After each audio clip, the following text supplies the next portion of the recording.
This is an absolutely pivotal draft for the New York Giants and general manager Joe Schoen. If he doesn't play it right, it could be his last year in the role. So let's take a look back at the Giants and Schoen's last 5 first-round picks and see how they've done lately. Starting back in 2021 with the only non-Joe Schoen pick on this list, 20th overall receiver out of Florida, Kadarius Toney. Toney's time in New York was incredibly brief. Missed 7 of the 17 games in his rookie year with injuries and was pretty inconsistent in the 10 that he did play. Got off to a really quiet start before actually setting the Giants' rookie receiving record with 189 yards, but that would represent almost half of his total career yardage with the Giants, just 420 yards before they shipped him off midway through his second year to Kansas City. Toney went on to capture a Super Bowl with the Chiefs that season, actually catching the game-winning touchdown, but that was by far the highlight of his career. Minimal participant in most of the 2023 season, and inactive in that Super Bowl game, and then released in August of the following year. One of 2 picks in the top 10 the Giants had in 2022, and the first pick of Joe Schoen's tenure as their GM was Kayvon Thibodeaux out of Oregon.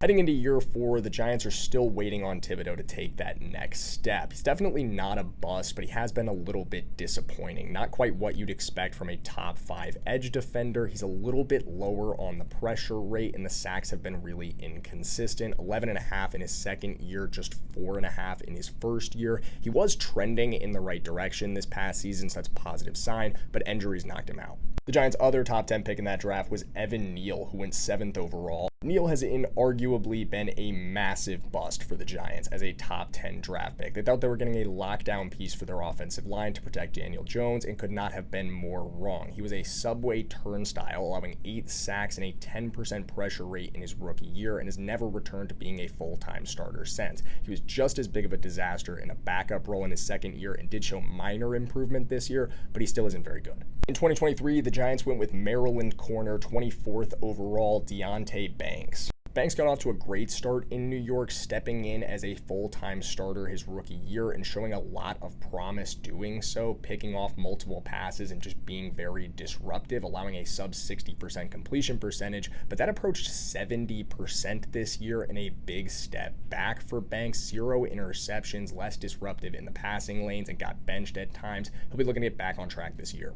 In just this past draft, they selected Malik Nabers, 6th overall, wide receiver out of LSU. The 2024 draft was so crowded with talent, it was honestly difficult to appreciate how good Nabers was on such a bad Giants team. 109 receptions, 1,200 yards, and 7 touchdowns, and he missed some time. This guy is going to be a superstar for a very, very long time.